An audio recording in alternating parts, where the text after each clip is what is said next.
প্রতিদিনের মতো আজকেও আসলাম কবরস্থানে আব্বার কবর জিয়ারত করার জন্য।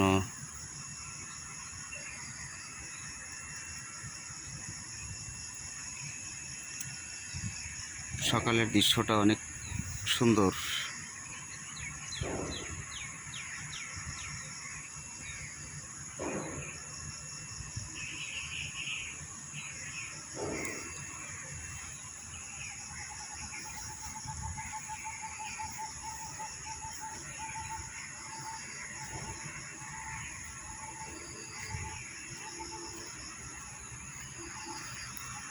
প্রতিদিন আসা হয় না,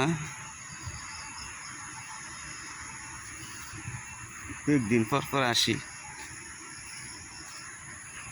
এসে আব্বার কবরটা জিয়ারত করে যাই। সবাই ফজরের নামাজ পড়ে, যাদের পিতামাতা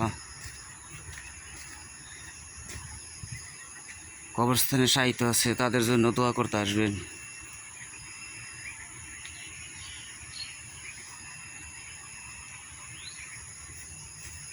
এখন শুধু তারা দোয়া করবেন, দোয়াটাই পাবে, আর কিছু পাবে না।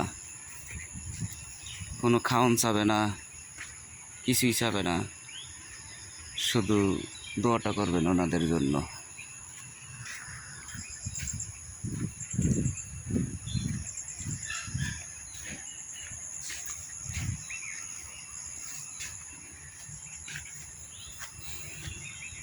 এই যে পলিথিন দেওয়া, এটি আমার আব্বার কবর।